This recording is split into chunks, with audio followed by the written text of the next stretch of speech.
Sorry, I probably should take that off. Our text for today, and this will be the text that we study, comes from Mark, the ending of chapter 4, moving into chapter 5, verse 20. It's quite a long passage, so I'll let you stay seated, but we will read it together. This comes from the Gospels, and this is the word of the Lord. Yeah.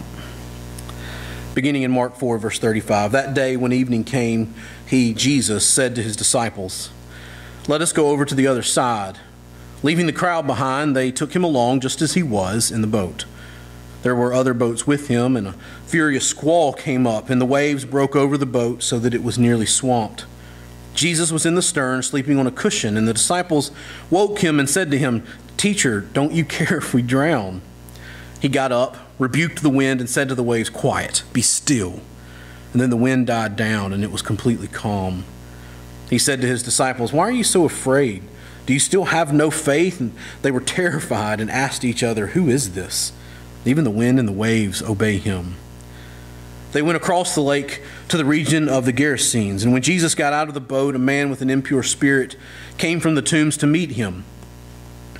This man lived in the tombs, and no one could bind him anymore, not even with a chain, for he had often been chained hand and foot. But he tore the chains apart, and he broke the irons on his feet.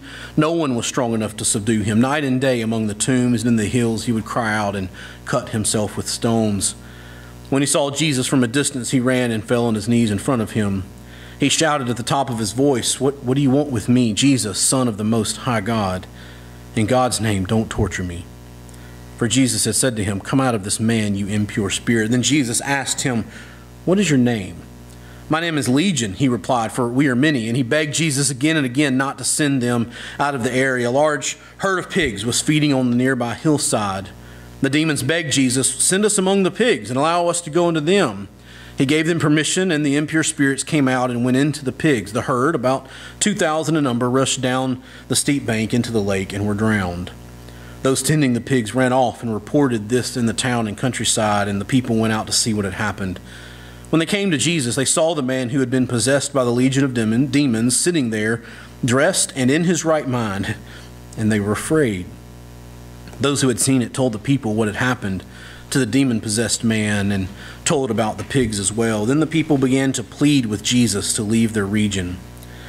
As Jesus was getting into the boat, the man who had been demon-possessed begged to go with him. Jesus did not let him, but said, "Go home to your own people and tell them how much the Lord has done for you and how he has had mercy on you." So the man went away and began to tell in the Decapolis how much Jesus had done for him, and all of the people were amazed. I want to kind of hinge out of that passage to talk about and set up the message for today. And I'm going to tell you like that the title for today is Through the Storm. Like that's what we're looking for, and obviously revolving around the story of Jesus taking his men through the storm. And I want to tell you, like, my life is a storm right now. Like, my life is just incomplete. Somebody asked me a minute ago, "How's your family?" I was like, well, we're a hot mess, but we are still standing, thanks to the Lord. But my life is a storm. 2 weeks ago, I lost my job. I was forced out of the church where I was pastoring by some deacons that didn't like the direction I was seeing them in. That has been ugly and hurtful, and obviously left my family on some unstable ground, not knowing what the Lord has next for us. Of course, you know about my mom and how incredibly sick she is and how hopeless that seems, how difficult it is on my father and obviously on all of us, trying to help them and manage them and the emotions involved in it. And then to top it off, my father-in-law, Quinn, who lives here in Meridian, has COVID, you know, just on top of, you think, like, that's the thing that dominates our life, and actually in my world right now, that's the smallest, it seems, of all of the concerns. But my point is, like, my life is a hot mess. It's literally like I'm in the storm of life right now. And that sets up this message that the Lord has given me. And I'll tell you on the front end, this is actually the sermon, the message started.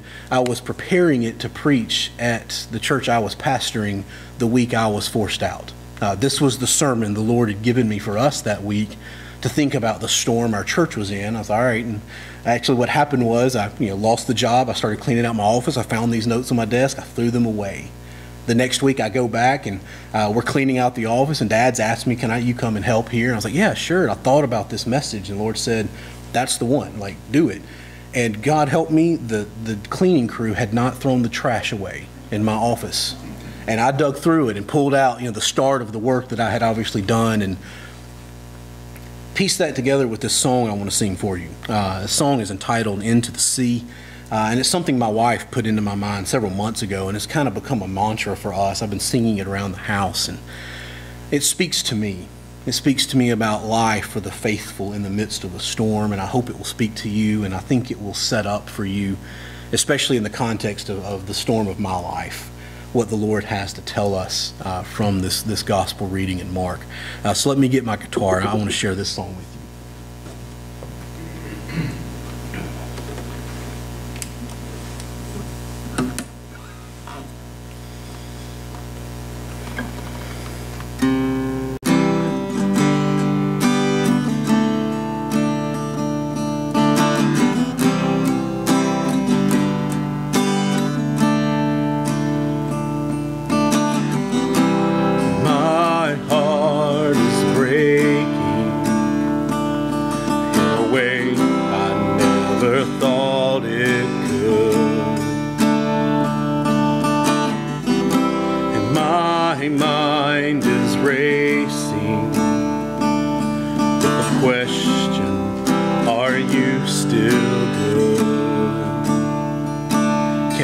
Something from the wreckage. Would you take this heart and make it whole again? Though the mountains may be moved into the sea, though the ground beneath might crumble and give way, I can hear my Father singing over me. It's gonna be okay. It's gonna be okay. And I've blamed myself, and if I'm honest, maybe I've blamed you too. But you would not forsake me. Only good things come from you. Can you make something from the wreckage? Would you take this heart and make it whole again? Though the mountains may be moved into the sea, though the ground beneath might crumble and give way, I can hear my Father singing over me. It's gonna be okay. It's gonna be okay. From the beginning to the end, you're so close. You have never let me down, and you won't. In the valley, in the shadow, I know you're so close. You're so close.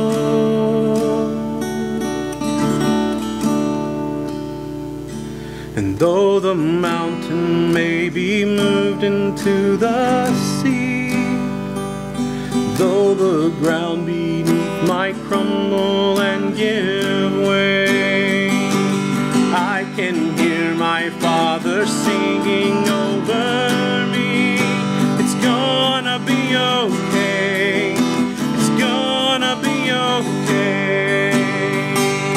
Though the mountains may be moved into the sea, and though the ground beneath might crumble and give way, I can hear my Father singing over me. It's gonna be okay. It's gonna be okay. It's gonna be okay. It's gonna be okay. I'm gonna I'm gonna be okay.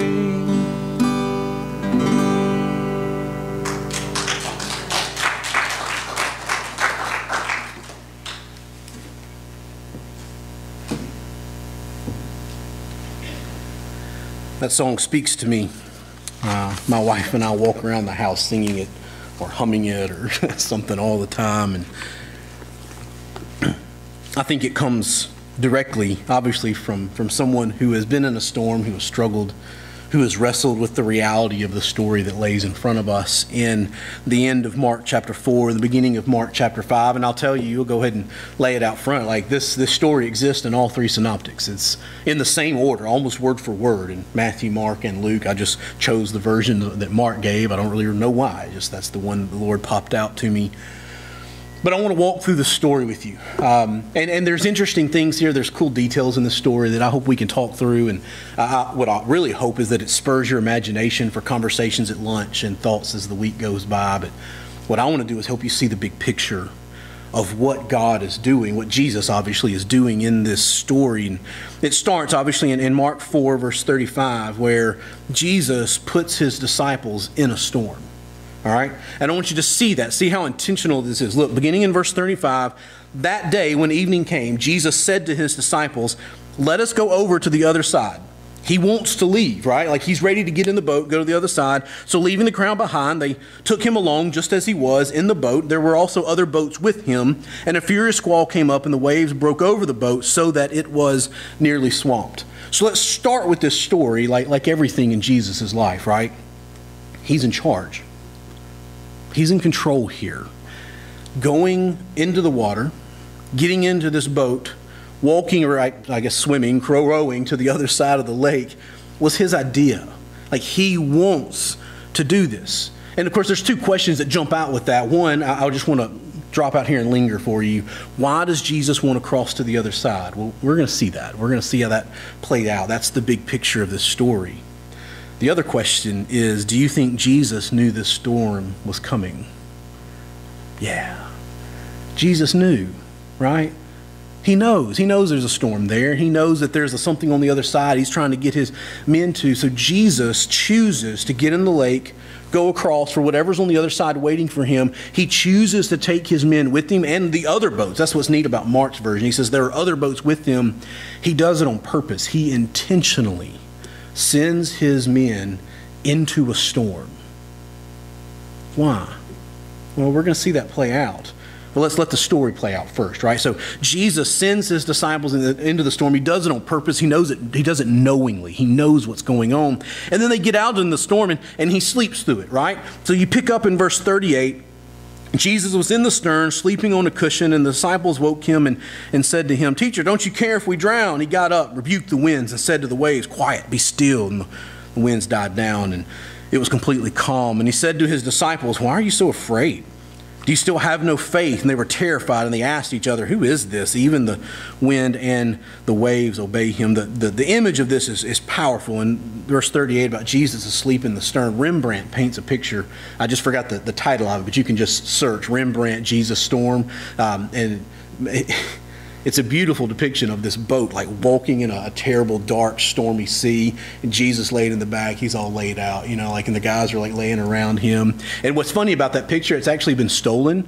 Nobody knows where it is. It's not in a museum anywhere. It was stolen about 20 years ago. So the only images we have of it are digital online. It's just the irony of that is funny to me. But he depicts this idea very well. Jesus in the back of not a really big boat. It's not like this is a massive boat. I've been on boats like this when I've been in Israel. They're not all that big. It's not like he's oblivious to the storm that's happening around him. He knows. He's just sleeping through it. And it's interesting because the men are afraid because they're obviously focused on the storm around them. Jesus is asleep in the back. And why? Why is Jesus not afraid? Why is it the men who are awake are terrified of the storm, and Jesus is asleep and obviously not worrying about the storm, not caring about the storm, not concerned about the storm? And I'll just tell you, this is what I believe, that Jesus knows this storm. He knows it. He knew it was coming. He knows what's happening in it. He knows what's happening around him. And Jesus knows that he's bigger than this storm, right? His men don't, well, they should.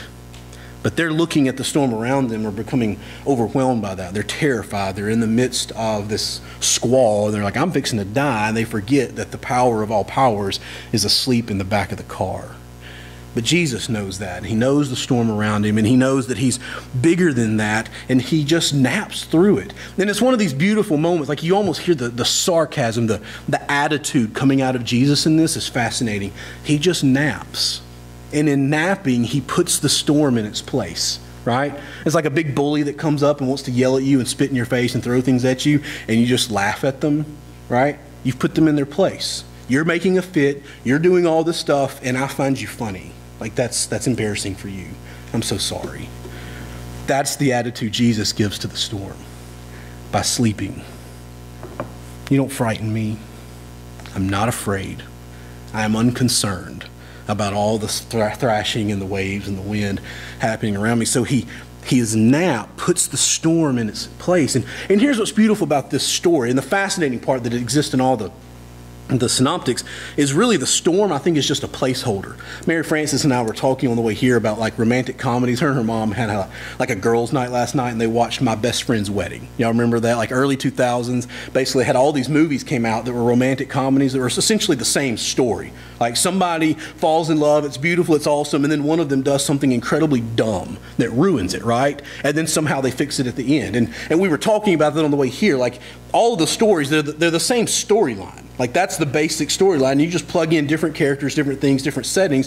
Voila, create a movie, make $10 million. All right? That's the way it worked in the early 2000s till we got smart enough and thought, man, that's a terrible movie. I don't want to buy those anymore. So they quit making them. But in here, like the storm is like that timeline. It's just a placeholder. It could be a storm out on the lake, but it could be anything. It could be a divorce. It could be a bankruptcy. It could be a pandemic. It could be a firing or a losing of your job. It could be a sick mom. The storm is just a placeholder of anything that causes fear, of anything that causes panic, of anything that throws us off of our game, that takes our eyes off of our mission, that's so big and scary that it would dare to distract us from the fact that Jesus is in the boat with us, and we look at it and we're like, oh gosh, and it's scary. It's just a placeholder. Because this story is not about the storm, right? And you see it, like play it out, and just looking at the number of words that are used in the story that we're using, the storm plays a very small role. It's an inconsequential role almost. It needs to be part of the plot because Jesus needs a villain to defeat. That's essentially what this is. Because the story is not about the storm. The story is about Jesus. This story is about a Jesus who controls the storm. This is a story about a Jesus who intentionally leads his men into a storm. This is a story about a Jesus who rode out the storm with him, whatever that storm may be. He's bigger than it.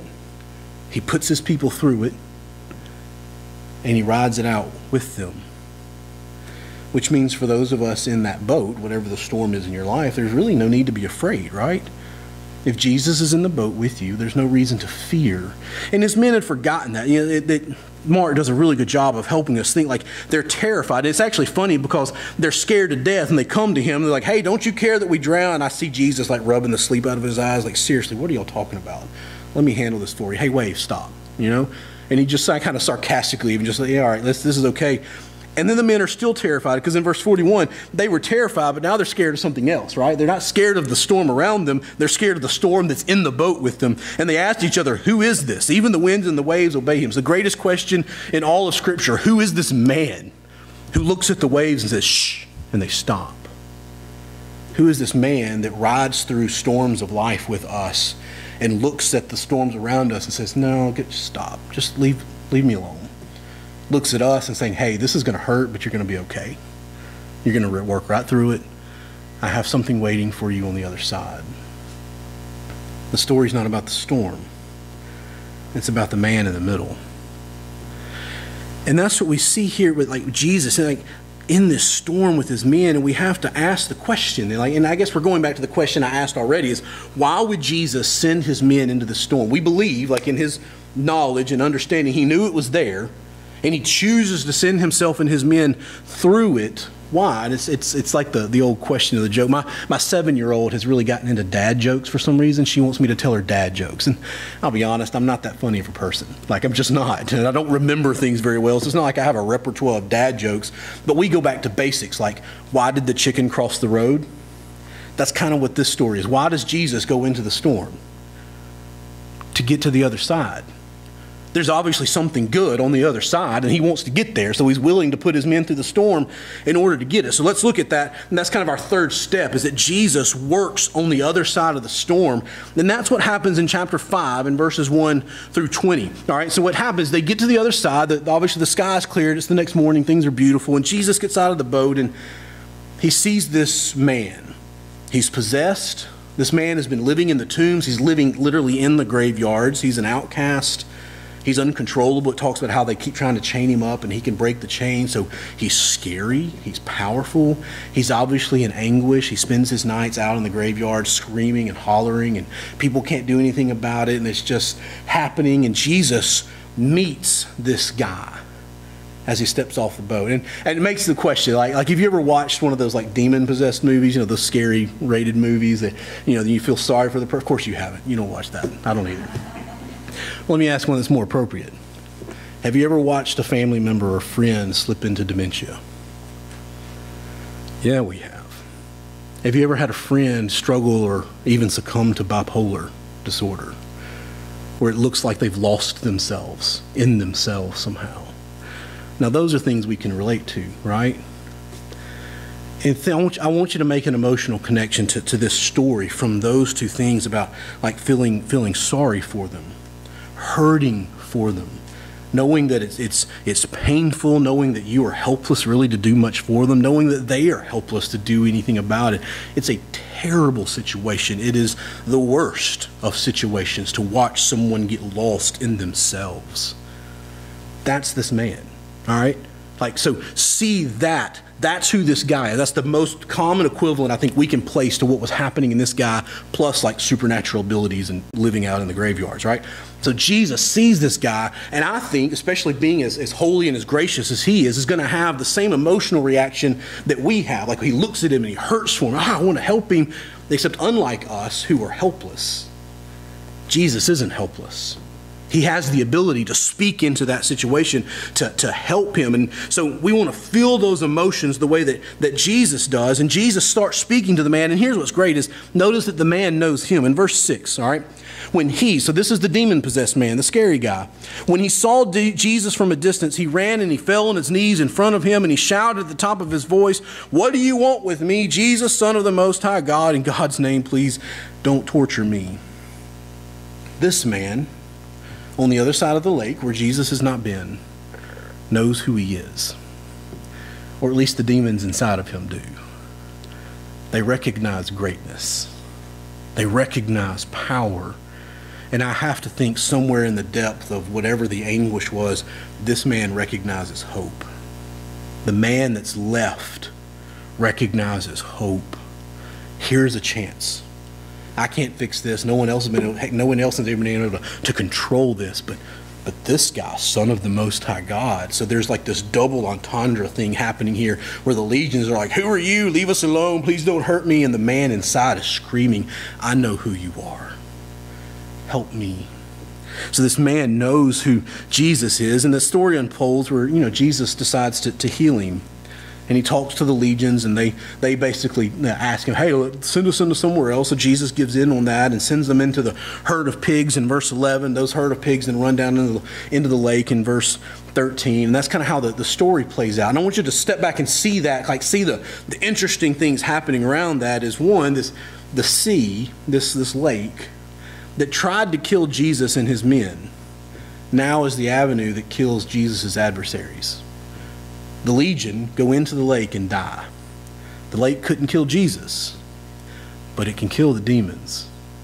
And that's fascinating. Just the irony of that is fun to me, but an interesting contrast. But we also see what's happening. This is probably a whole nother sermon, but worth seeing the contrast of Jesus exercising control. He's already exercised control over nature. He looks at this sea and says, "Shh," and it does.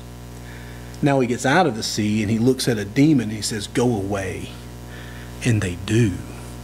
So Jesus is exercising control over nature and over the supernatural, the supernature, the things outside of nature. And just between you and me, there's nothing left, right? You're either natural humans made from atoms, or you're supernatural, and whatever that is, right? Then Jesus, in this one little story, has exercised authority over both. And then behind that, on top of that, is even this funny thing for a Jewish audience. So the Jewish audience that would have been reading Mark, or especially from Matthew's version, who wrote it to a Jewish audience, like, there's a joke here. There's a funny irony here, because these unclean spirits, the demons, go into an unclean animal, the pigs, and they both die. And this human is cleansed. Man, that'll preach all day. Jewish synagogue, Christian church, doesn't matter, right? Like, there's this fun joke there for the Jewish audience that sees the unclean things being washed away and a human being redeemed, being cleansed, being brought back to goodness and to health. Wow. Even the rabbis can preach this story based on what Jesus has done. So Jesus performs this miracle, right? He essentially saves this man's life, but guess what? People don't like it. Look at what happens in verse 17.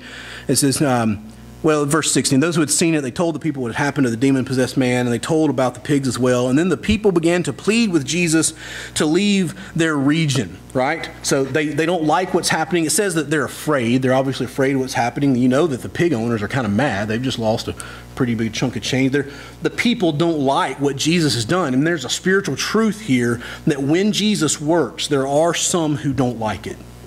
Always, all right?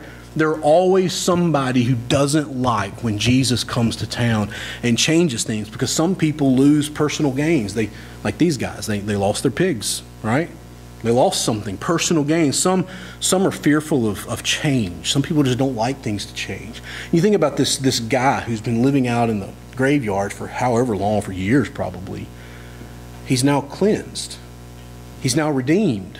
He's now wearing clothes and can come into town and walk in the streets, and needs a place to live and a place to shop and a place to worship and do whatever the religious things are happening in this town.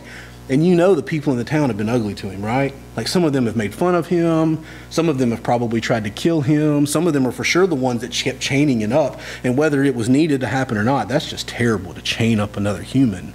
And now all of a sudden this guy comes back into town. That's awkward. Man, they don't like that.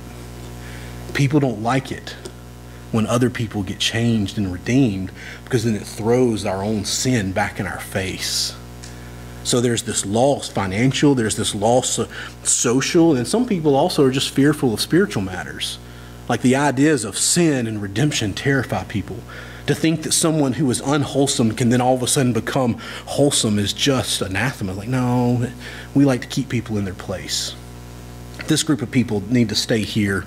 Those who live in this part of town just need to stay there and do their own thing. And Jesus is constantly throwing all of that into uproar by coming in and changing a man's life. So we see the end of this story, like Jesus does this incredible thing, a thing that we, and obviously reading it on this side, we celebrate. Yes, Jesus saved a man. That's awesome. We want to tell the story of what God can do. And yet the people there are not all that happy about it, to the point that they tell Jesus, hey, we would like for you to leave. We would very much like for you to not be here. We don't want you in our town anymore. But for the man, for the demon-possessed man who's been living out in the graveyard and who's been running around naked for years, this man has been redeemed, has been cleansed. And what I want you to see here is that not just that, Jesus has done something for him, but now Jesus is doing something through him, because Jesus empowers him to mission. Look at what happens in verse 18. So Jesus has been asked to leave. In verse 18, as Jesus was getting into the boat, the man who had been demon-possessed begged to go with him, which makes sense, right? Like, I mean, if you can save my life and do that, I want to be with you. I don't ever want to walk away. But Jesus didn't let him, but he said, go home to your own people and tell them how much the Lord has done for you and how he has had mercy on you. So the man went away and began to tell in the Decapolis how much Jesus had done for him, and all the people were amazed. You hear what Jesus says. Go and tell them what God has done for you. You ever heard that before? You ever heard some precocious preacher come and tell you that before? Better yet, have you ever heard Jesus tell you that?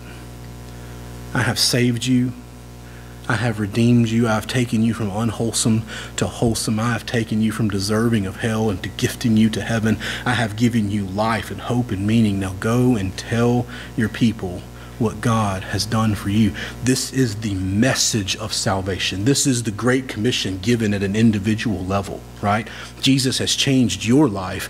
Now go and tell other people what Jesus has done so Jesus can do it for them as well. Jesus saves this man and then empowers him to be a missionary to his own people. It says, go home and tell them so that they also can know about this man. How fascinating. How unbelievable that Jesus saves him, won't let him come home with him, says, no, go that way and tell them what God has done. And then he leaves.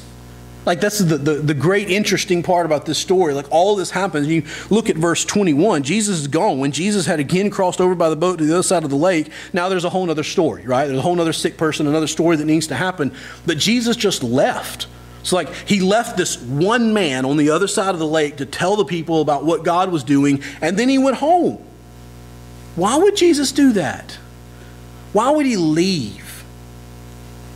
Could it be that, these people asked him to? The fearful people said, hey, we don't want you here. Maybe.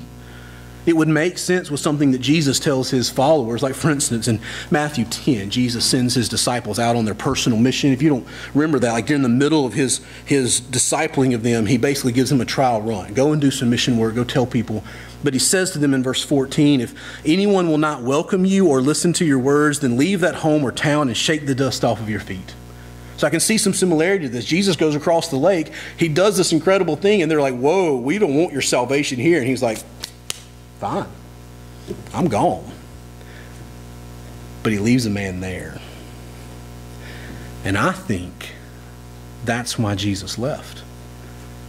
I think Jesus went there on purpose. I think that Jesus took his men through a storm to save one man, and then sent that man on mission and went back to where he had been working. I think this whole, and this is the big picture I told you in the front, I want you to see the big picture of this. I think this whole sequence of story that's told the same way in Matthew and Mark and in Luke was all on purpose, for the purpose of saving a man so that that could then save men. So in the course of this story, Jesus saves his men in the storm on the way to save this one man who can then preach to his hometown to save other men. And I can't help but think, like, to kind of step back then and think about the story, to try to place myself in the story. And I'll just tell you, this is what I believe. I think for every one of us, you're one of two people in this story. You're either the man on the other side of the lake, right?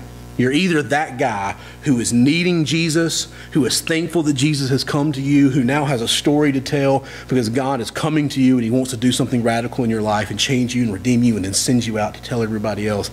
You're either the man on the other side of the lake who needs Jesus, or you're the men in the boat who need Jesus but who are already with him, who have now been sent to the lost, to the hurting, to the ones who are possessed, even if it means going through a storm. And there's this guarantee of life, kind of stepping back to where I've told you what's happening in my life right now, and I know what happens in all of our lives, is that the work Jesus sends us to often means going through a storm.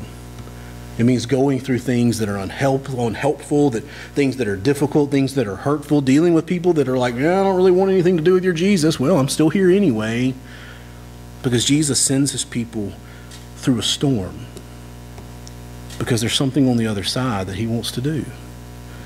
There's something waiting for you on the other side of your storm. There's something waiting for me. There's something waiting for my parents on the other side of their storm. And oftentimes, like we ask the question, like life gets bad, life gets rough, bad things happen, right? And we ask why? Like, why does it have to rain? And if it's going to rain, then why does it have to storm? I thought about that this morning on the way here. Like, my wife told me, yeah, if you hurry up, you'll get out of that rain and be fine. No, it rained to us until we got to the parking lot, right? So why does it have to rain? If it's going to rain, then why does the wind have to blow so hard that I use 2 hands on the steering wheel, right? And O.S. Hawkins, who leads Guidestone for the Southern Baptist, he was a pastor long before he got into the money stuff. He says this, and it's fascinating. He says, only if it rains can you chase the rainbow. Why does it rain? Why does it storm? Why does Jesus allow us to go into storms in life? Because there's something on the other side. A rainbow, a blessing, heaven, a mission, a part in the larger story of what God is doing in his redemption. I want to ask you about like the storm in your life. I know we're all in one, and if you're not, there's one coming, right? Like, you know that. We're all mature enough to understand that's just the natural course of life. But let me ask you 2 questions here that I want you to reflect on. One, do you believe that Jesus has authority over the storm? I do. Mine's pretty big, but I know that Jesus is bigger, and he has authority over that. Second question, do you believe that Jesus will ride that storm out with you? I do. Absolutely. So let a man who is in the middle of a big storm right now just show you what faith looks like. To know that, yeah, life is tough. Man, I don't know how 2020 could get any worse, but I know it's not done, and I'm scared to death, right? But I know that Christ is here with me. I know that he is faithful. And I don't know what it is, but I know there's something on the other side. And I know that because I've seen it from him before. And I know the promises he's given us. So I'm going to encourage you then to have faith in Christ. Faith that he'll be in the storm with you. Faith that he will get the storm through you. And have faith in Christ that he sends us through storms to get to the other side. Meaning that something good is on the other side waiting for us. Let me pray. Father, I want to thank you for the truth of this passage, the truth as it comes out in song, and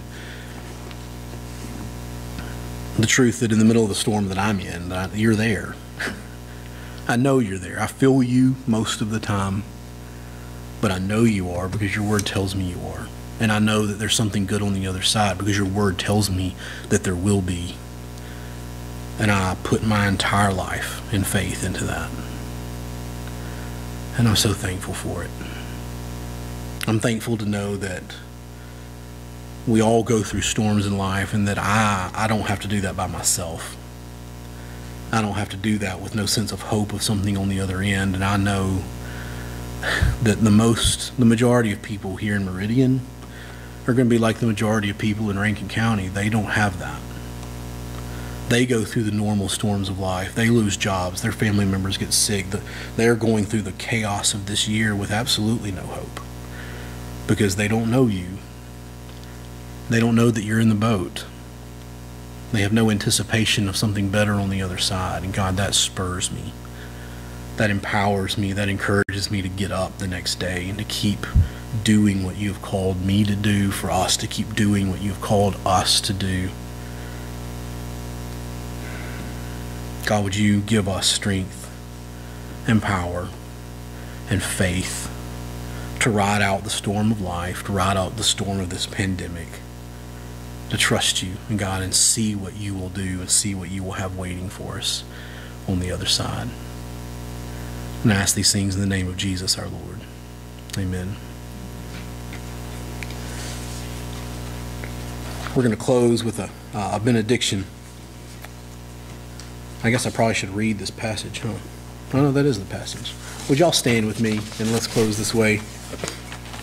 I don't know if this is the way Dad does it. This is the way I'm going to do it. Coming from Romans 15. Now may the God of hope fill you with all joy and peace in believing, so that you will abound in hope by the power of the Holy Spirit. God bless you.